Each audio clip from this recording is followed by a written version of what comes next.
52 సంవత్సరాల వయసులో ఒక వ్యక్తికి అంత తీవ్రమైన గుండెపోటు వచ్చిందంటే దాని వెనుక ఏదో బలమైన స్ట్రెస్ గురైంటారు అనేదే చాలా క్లియర్గా అర్థమవుతా ఉంది.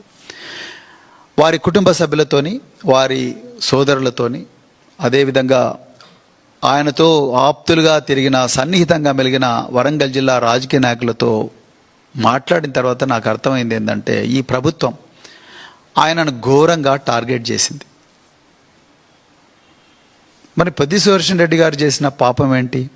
ఆయన చేసిన పాపం ఏంటంటే ఆదర్శప్రాయుడిగా బతకడం.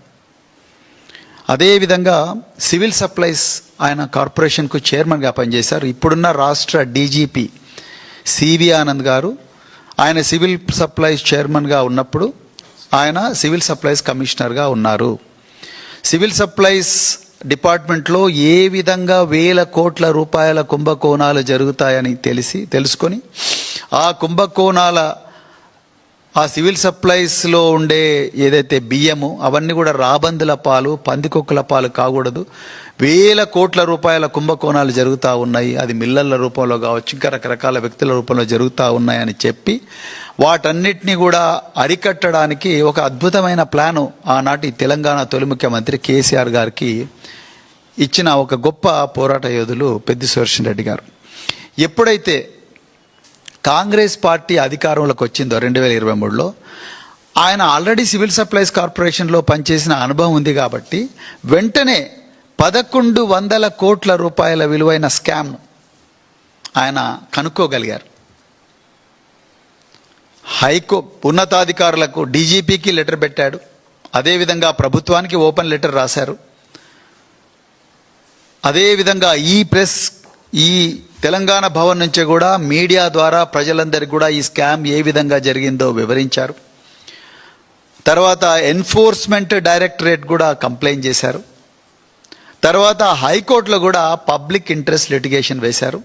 సుప్రీంకోర్టులో కూడా ఈ కేసు నడుస్తుంది. 1100 కోట్ల రూపాయల తెలంగాణ ఆస్తిని కాంగ్రెసు నాయకులు పందికొక్కుల్లాగా దోచుకున్నారు.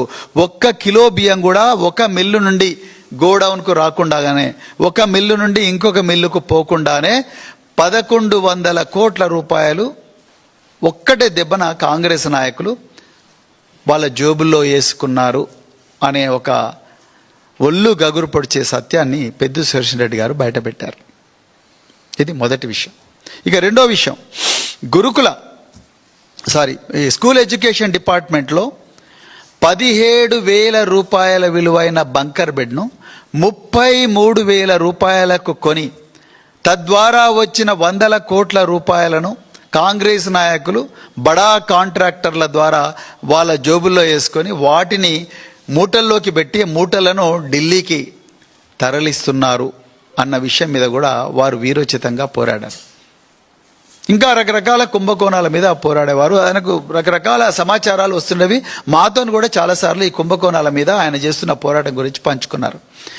ఇది ఎప్పుడైతే మరి ఇక రేవంత్ రెడ్డికి నేను దొరికిపోతున్నాను అన్న భయం కలిగిందో కాంగ్రెస్ నాయకులకు, ముఖ్యంగా రేవంత్ రెడ్డి గారికి ఇప్పుడున్న సివిల్ సప్లైస్ డిపార్ట్మెంట్లో, అయితే అది జరిగిన వెంటనే వీళ్ళు ఏం చేశారు, ముందు ఆయన వెపన్ లైసెన్స్ రెన్యూ చేయడం లేదు. వెపన్ లైసెన్స్ ప్రతిసారి కూడా రెన్యూ చేసుకోవాలి. ఆ రెన్యువల్ ప్రాసెస్ ఏదైతుందో దాన్ని ఆపేశారు.